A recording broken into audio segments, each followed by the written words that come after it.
Anong tingin mo sa sarili mo? Nag-iisa ka? Ikaw ang bukod tangi? Bakit hindi pa nasabi sa'yo ng asawa ko na bago ka?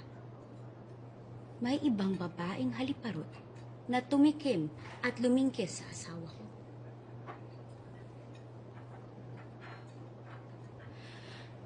Ngayong alam mo na ang totoo.